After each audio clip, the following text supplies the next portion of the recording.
Barcia sucks. And that's how we're going to start it. That's how we're going to start the show.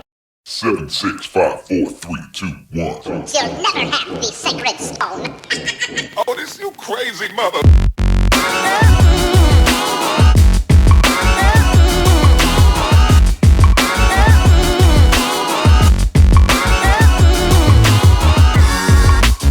Okay, so Canadian round in the books here now. Hey. Toronto, freaking what's the dome called? I can't remember. Rogers Center. Rogers Center. That's what it is. Rogers Center. Big ass dome. Huge dome. Huge dome. Lots of floor space. They did well with the track.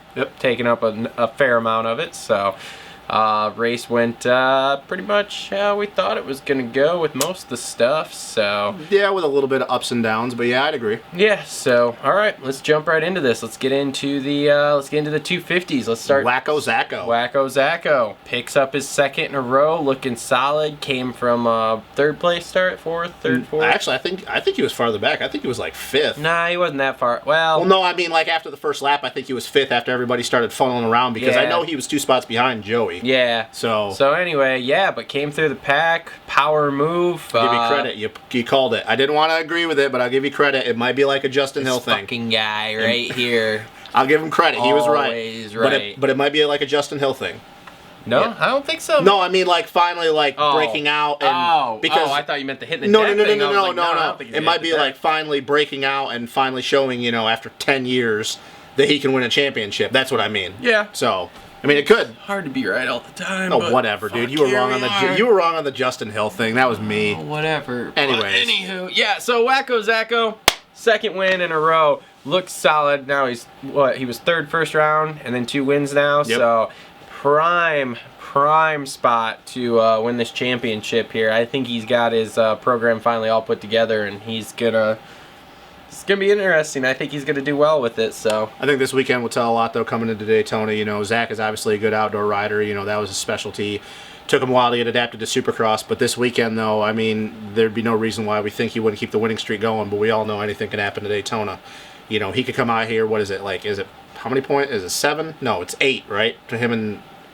I think it's him, it's 8 to second place. Either way, he could come out, he'd have an 8-point lead, and, he could hit the deck, and it could be... there it goes. Yeah, so But- I'm not saying that's going to happen, but it could. Daytona... Yeah, Daytona's kind of wild, so... But, no, the kid looks just absolutely phenomenal right now. Yeah, Alden Baker is definitely... it's interesting because you always say, Alden's never really taken someone who's not a champion. This might be his first guy. This might be his first guy that he takes from not a champion to a champion here. So we'll have to see how that goes. But right now, I mean, there's really no one out there on the East Coast that I see touching him very much at this point. No, I'd have to agree with that. I mean, there might be a spark of brilliance. AC might, win a race, or Craig might actually put it all together in one night and win one. But I don't see anybody consistently doing anything the rest of the year. I think Colton Nichols might be the next guy that would come up and, aside the guys, and then obviously Savacci, but I think Colton Nichols might be the guy that, because he was looking great. Had he not gone into the rhythm section, I think he gets around Cincerello, and at that point, Joey goes down, Colt gets second. So, I mean, I don't know. It's hard to say because Colt does make those mistakes, but, a third and then a third and then a fourth. And so, I mean, I think that he's going to be the next guy. If we're looking at any guys that's going to step up, I think it'll be Colt. So, that's just me, which is crazy considering he broke his femur over the, the winter time. In November. Yeah. So, okay, and transitioning from Wacko Zacko here into, as I like to call it, and I'm stamping this term here, the Savacci syndrome. Yeah. Start good and shit. I'm a little disappointed. Joey, he was looking like we could have been in for a battle with him and Zach, and then obviously he faced the landing of the double into the corner, and after that it looks like he just, I don't know, he imploded. I said I thought it was going to be a Cooper Webb thing, and it looks like you might be right, but I don't know, dude. It's two things in a row I'm right about. Oh, but see, God. Here's the thing, though. Here's the thing, though, man. Like, and I guess we can transition into the next thing we're going to talk about, how unpredictable the 250 class is. I mean, it was one race. He's not. Championship is going to be really hard to win at this point, but he had 2 good rounds up to that point. I mean, it's one race. It's bad. Don't get me wrong. It's terrible, but I mean, it's unpredictable. So I mean, he could go out and win Daytona this weekend because let's be honest. Savacci syndrome, and I definitely agree with you, but he's, aside from Jeremy Martin, the strongest guy in the 250 class outdoor-wise. So, I mean... Who do you think? Who? Well, Amart maybe? I mean, you got... Do you think... Okay, Osborne? Amart could do it. AC actually did make it through the whole outdoor season last year and was not awful. No, and he actually beat Joey a couple more of those. So, I mean, you have him now. If he comes in, if he, fingers crossed, doesn't get hurt or anything, coming in strong... I mean, Zach obviously is going to have a lot of confidence no matter what happens from this point out. But do you think he can win at Daytona, though? Who? Zach. Yeah.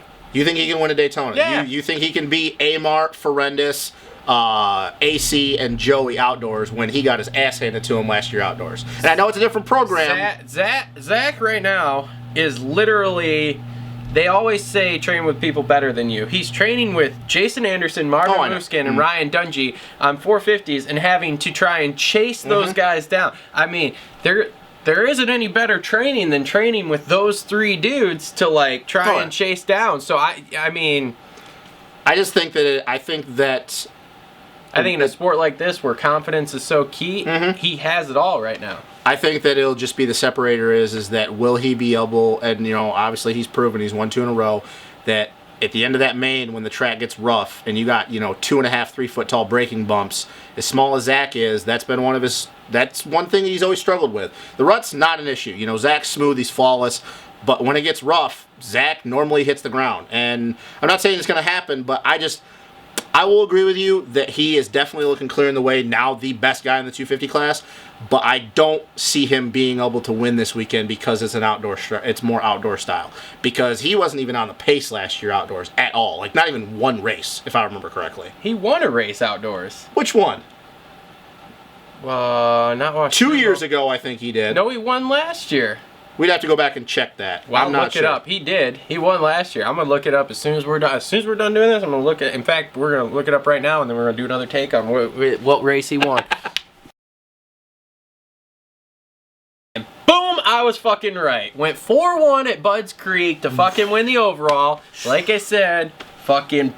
Don't see it happening. It's fucking hard to be this right all the time. Don't see it happening. I don't see it happening, bro. I don't see it happening. All right, whatever. I don't see it happening. Whatever you say. I don't see it happening. I'm not saying Savachi's gonna win. Whatever you say. I'm not saying Savachi wins. Dude, Savachi knows he's got to win now to win the championship. I don't he's even. He's gonna hit the deck again. Because I'm a Joey. He's gonna pull a fucking red button. Because I'm a Joey guy. I'm not even saying Joey wins. I don't even say Joey wins this weekend. Your fucking man boner for Joey here is. I like the kid. I like the kid.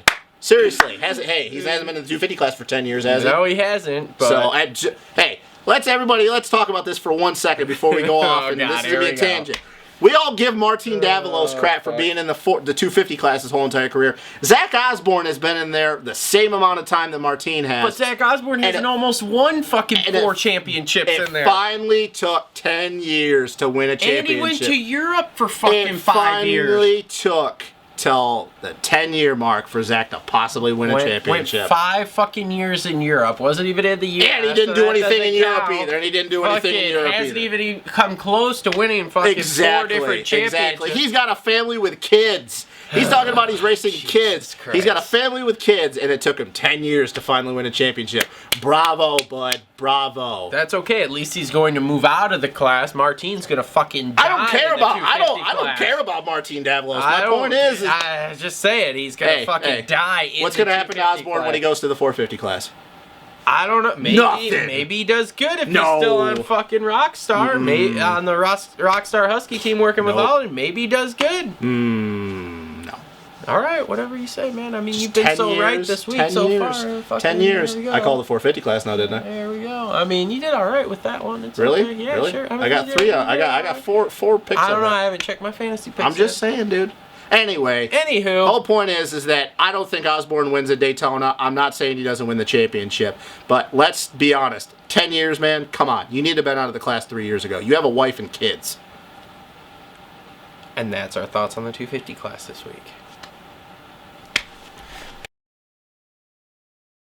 All right, let's move on to 450s now that we've argued enough over these fucking 250 kids. Yeah! Get to the real racing! Fucking Barsha and Tickle! Oh my god. Yeah! I'm just kidding. That was Barsha's a a fucking douche. joke. Barsha's a Fucking douche. Jesus Christ. Fucker just needs to get punted in the head. Goddamn, can we just call him Vince Freeze Jr. since he's shorter than him? Oh my god, dude! I'm sitting there watching last night, and I can't remember who it was that he was running in deep before Tickle got to him. But I was like, okay, Barsha, he's fading, he's riding a wide bike, and he's brake checking, whatever. Then after about the third time, I'm sitting there, and I almost threw my remote at the TV because I'm like, dude, really? I was getting so pissed. I'm like, are you kidding me, dude? Like, you're going backwards. You're 2 seconds a lap slower. Like, pull over. Just let him go. Like, seriously, man. Like, you're a hazard. You're pathetic. I just want to know what happened to them after the race. I want to know who came after who and what happened. At least they were smart about it. Like, who was on the Pulp Show that was like, dude, why the fuck are you doing stuff in the stadium where there's 10 million cameras? Like, go to the trucks. Oh, yeah. This time they were smart. They went to the trucks. Like, yeah, but then something happened, so I don't know. I don't think Barsha wants to get into it with Tickle because I think Tickle would beat his ass. Tickle's like a calm, cool guy, but he's a big guy. I'm pretty sure that most people in the pits would beat the shit out of Barsha. That's true. He's really not a big dude. No, he's a douche. Yeah. So anyway, can you tell we do not like that fucker? It was sad. I used to be a fan. I liked when he was aggressive like that, but I liked when he was aggressive now going it's overdone, forward. Yeah. Now he's just. Again, he's a Vince Freeze Jr. He's aggressive going backwards, so. And it got to the point that it was so bad, he was so focused on just trying to ride a wide bike that it actually blew all of his momentum in half the rhythm sections. Yeah. Like getting loose and just fucking blitzing the far side rhythm section was pathetic. Blitz it. Damn it, Billy, is not getting the van. So. I just really hope that Brock, when he gets reprimanded, that it doesn't cost him his podium points. Yeah. Because they obviously did the whole thing with Anderson and Freeze and whatever, but that was Barsha's fault the whole entire way, and you can't help that Brock got upset about it. Like, it's human nature. Yeah. I don't know. That was a weird situation. I'm pumped on Brock getting third place, getting on the podium.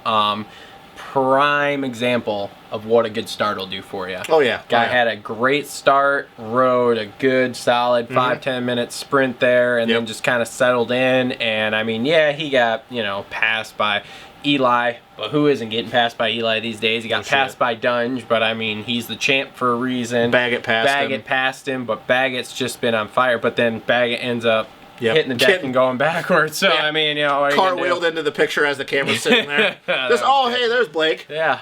So anyway, but other than that, I thought that was a great ride by him. Good dude, like him a lot. So again, like you said, I just hope it doesn't cost him his points because of some dumbass that is out there that probably shouldn't be anymore. And I really hope that people realize that after this year, outdoors included, that Barsha doesn't deserve a ride anymore. I mean, it's pathetic. It's almost becoming a sideshow. Like, there was the Freeze thing, and then Vince has kind of backed it down a little bit since the beginning of the year. And Barsha's been doing this, even though he hasn't been back that long. He's done this every weekend since he's been back now, and it's becoming, it's not Bam Bam anymore. Now it's just becoming a nuisance to people. So,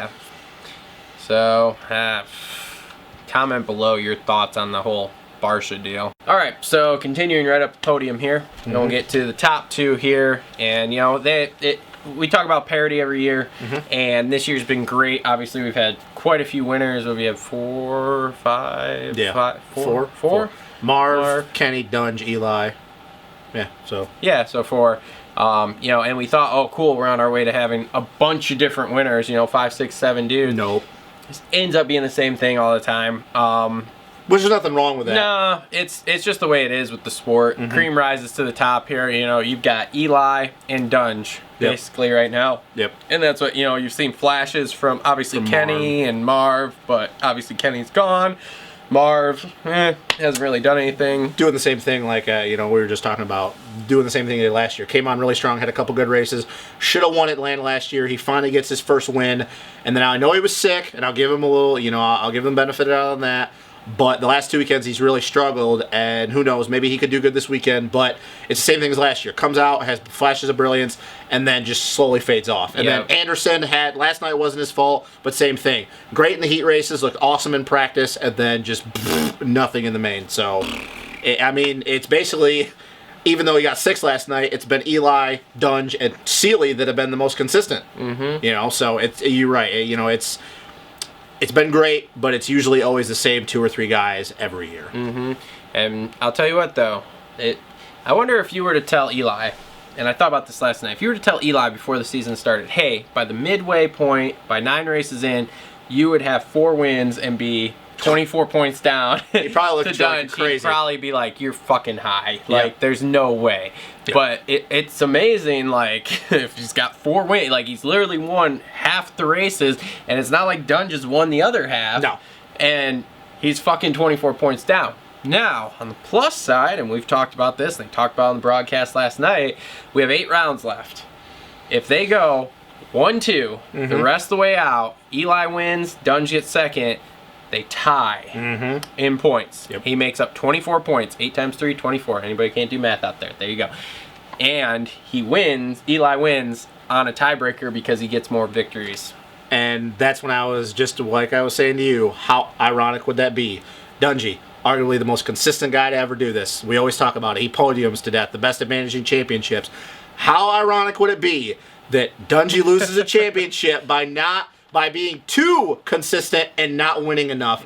Which, if that's the case, and it goes to Vegas, and they've been 1-2 the rest of the round, and Dunge has to beat Tomac, we could be for a very interesting race, because this will be, I think, the first time in Dungy's career that he's actually had to ride out of his comfort zone to make sure he can secure a championship.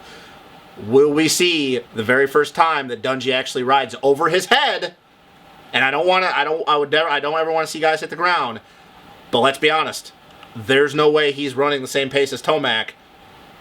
Will we see I don't know. It'd create now, like Fro said, 1-2. That'd be too easy to say that would happen. But it's looking like that's what could happen. And it doesn't even have to be 1-2. No. All he's got to do is beat him by a position that gains him 3 points on Dunge every single round. Yep. So, and basically you've got it set up that Dunge needs to continue to be consistent and ride his races and collect solid points. Eli, at this point, needs nothing but absolute victory. Which he's proven that's no issue for him. That's as long no as he issue gets for top him. 5. And even at this point, as bad as the tracks are getting and everything, Eli has to ride above and beyond what he wants to, no matter what, because like I said, he has to have absolute victory. That's it. And even if he hits the deck and breaks both his arms again or something, it doesn't matter, because no one's going to look at him and be like, man, you're an idiot. Like, why would you do that? Yep. That's what he has to do at this point. He has to do that until this gap closes up. Maybe he gets lucky one week and Dunge has a really off week and finishes 3, 4, 5 positions behind him and he wins, which I thought was going to happen last night, honestly. I thought Dunge was going to be like 5th, 6th, and Eli was going to win. And I was like, ooh, this is going to close up about half this gap right now. This will be great. And it didn't happen. But at this point, that's what it's come down to. We have 2 rounds on the West Coast where we could have inclement weather. Seattle and Salt Lake. Springtime, outdoors. Gets a lot of rain there, guys. We could have 2 mudders in a row. And not that Eli is the most amazing mud rider in the world, but neither, granted, people will go back and look at the stats and be like, oh, Ryan Dunge's won a bunch of mud races. He's not the best either. That could be 2 races that it could be shaken up. Not saying it's going to happen, but, I mean, there was one year it was snowing in Salt Lake City. Yeah. So just keep that in mind, people. We have 2 races on the West Coast that if it gets to that point that we could have inclement weather, and that's definitely going to cause an issue. I don't even think you have to worry about inclement weather. Look at last night. What did he start? 10th, 9th, 10th? You know? Or he might have even been farther back than that in the first corner. I mean, any given week, he could drop 5 positions to Eli. If Dungy, I think, gets 2 spots worse on the start than he does last night, I think he probably ends up getting 4th place. Because it took him all the way down to the last 3 laps to catch Tickle. And Baggett doesn't go down. I still think Dungy probably gets around Baggett, but Baggett gets a little bit of a gap, maybe gets around Brock again, separates himself. Now, that's a coulda, shoulda, woulda, but just saying, he gets, 2 worse spots last night. He might not even get on the box. Honestly, I didn't think Dungy was going to come through the pack I didn't either. night. As bad as that track was, and as much as he doesn't want to ride outside of his comfort zone anymore, I didn't think he was coming through. How about when he gets around Seeley and Seeley just bonsais through the whoops, rides the front end, and almost slams Dungy over the berm, not on purpose. Yeah, just freaking boom! And right Fro into- freaked out. He's like, holy shit. Wow, he really didn't even mean to do that, but wow, did he hit? Yes, that was awesome. Yeah, that could have been bad for both of them. Yeah, it could have. Because Cole just like loads up on the brakes. He's like, oh crap. Yep, that But- was and that's the kind of stuff that could happen if he doesn't get the good starts. When so. you don't get when you buried in the pack, even with the guys that are some of the best in the world, when the tracks are getting that bad, that ruddy, you're hitting concrete, everybody's prone to mistakes and everybody's so close. I mean, so it's a possibility, guys. It's not over. I know everybody will say, "Oh, that's a long shot," and it is a long shot, but it's not a long shot for Eli winning the rest of the series because he's been on fire. Yep, So he's definitely taken over for Kenny. Mm-hmm. Okay, let's move on to next week here for our 450s fantasy picks here. My favorite track of the year. We're headed to Daytona. Yeah, buddy. Yeah, buddy. Gonna be nuts. So anywho, let's talk about our two way out there wild cards for Daytona. Mm-hmm. Number one, Jeremy Martin. Oh shit, Is guys! riding a 450. Will he riding completely Roxon's explode? 450. Will he completely explode into the ground? God, well, he I might hope have hit not. the deck hard. If he does, I bet Geico's gonna be like, "Fuck! I wish we didn't do that." Yeah, I wish we didn't sign him. Anyway, I don't know how he's gonna do. Honestly, he's an outdoor specialist, but the 450 is a big bike for him. Yeah, it's a big bike, and freaking Daytona the last couple of, well, at least last year, and from what I'm seeing on the track map this year, where it's a longer track, I don't find it as outdoorsy as maybe it used to be. But you can always guarantee that Daytona is going to get 3-foot deep ruts and braking bumps from the landings all the way into the corners. So Yeah. that's why it's up in the air, guys. I mean, it's J Mart. He loves outdoors, but his first race on a 450, he's been riding it. He's going to have I think 2 weeks on testing time. But you can never test for Daytona because you still have to have a stiff bike, but you got to have it soft for how rough it gets. So I mean, I don't know. It's one of those things where he's going to be fast. He could go out there and he could yank a holy and lead for 2 laps, but will he be able to stay on 2 wheels for the whole entire main? And I would probably put on the ladder, no. So, I don't know. if you were to give an estimate, where would you put him? I know it's really hard, but 15 to 10th. 15 to 10th? Mm-hmm. Okay, I guess I could see that. Yeah, just because I think that he's probably going to crash 1 or 2 times. Probably, yeah. And I don't think, your top 10, you're going to have Eli Dunge, Marv, Anderson, Seeley, Reed, Baggett. Millsaps has been looking good. Yep. And he's been around forever, so he knows how to ride Daytona. Tickle might build off this Tickle race. is going in with a lot of confidence. Wilson's up there. yeah. No, there's too many guys that have to do crap, and he has to ride better than on the 450 when he hasn't been riding a 450 to make me go, okay. Which is funny because if you were to talk about speed for speed, even on the 450, he's probably faster than half the dudes in the class. But once again, I don't think he can stand 2 wheels for a whole main. Not for 20 minutes and a lap. No, not enough time. So, Anywho, that's interesting. Let's move on to the second part, Which is the craziest thing we have all year. which may make the internet explode. it may make the internet explode, but it might not even happen. Vital's just gonna blow up. And I think Steve Mathis is going to have an orgasm tomorrow because he gets to talk about it. Yes, probably. Is James Stewart coming back for Daytona? Oh, man. Oh, dude, I don't know. I really don't know. I probably understand where you're going to go with this, but I really don't know. I've told you, James is my guy. I've followed him his whole career. I love him, but he's got a kid. He's got a wife. He doesn't need to prove anymore. He doesn't need the money. Everybody says he's riding Hondas and doing this and that. But it's one of those things for me that if he shows up, cool. It's great for the sport. Everybody knows it. It puts more fans in the seats. But if he doesn't, then it's not that big of a deal. So I don't even really know where I could go with where he would finish, even if he did show up. Because, I mean, No one knows if he's gonna show up. That's my point. Like, that's my point. Like you want to throw him in there, but it's like, is he even gonna be there? No one's heard anything. I'll tell you this: if he shows up, it's one of those things where it is James Stewart, and let's be honest, he could go out and have the fastest lap in practice and then not even finish the main. Much as I hate to say that, but that's just how James is, and that's why he hasn't been racing, guys, because he's got other things to worry about now. Hey Travis, where do you see him finishing? 20th to 22nd place. Watch him show up. Watch him show up and just completely like ride around and get like a 10th or an 8th place or something, and then just everybody like who's been naysaying him just be like, "Oh my God, he actually did that without crashing." That'd be interesting. Because it's still James Stewart. I mean, he's still the Yeah. most naturally talented person to ever throw a leg over a dirt bike. So, but it's not that big of a deal. It means nothing. Yeah. Just like with J Mart, it means nothing what J Mart does. No. So it's just more storylines. Yep. But Okay, let's get into our fantasy picks. Go first this week. go first. Okay. 12th is a wild card, guys. I think with it being Daytona, and just because he's a good starter and it is outdoors, I don't like the guy, but I think I'd have to put Michael Lessie. It is Daytona. Come on, dude. If he's going to do well anywhere, it's Daytona. Or he'll hit the deck like last year and knock himself out and never ride again. I mean, Everybody does that at Daytona. Hey, you know what? Everybody's hit the ground and knocked himself out of Daytona one time, so let's just leave it at that. Top 5, though. 5th, man, I wish I knew if Cooper was racing or not, but I'm probably going to have to put 5th because I'm still banking on the fact of his speed as Anderson. Had he not had that problem last night, who knows where he would have finished. 4th, I think that because he loves Daytona, it's once again deep ruts, as an outdoor guy. He's been getting better and building. I'm going to have to put Baggett in there. 3rd, probably going to be shocked again, but another guy that's done great at Daytona is Chad Reed. I think that if he gets a better start last night, he definitely podiumed. He was faster than Tickle. Besides Dungey and Tomac, he set the second fastest lap of the main. 2 seconds slower than Tomac, but he was still the second fastest guy, and I think it was like at the 19-minute mark or something. I don't know what it was, but I know it was the second fastest lap of the main.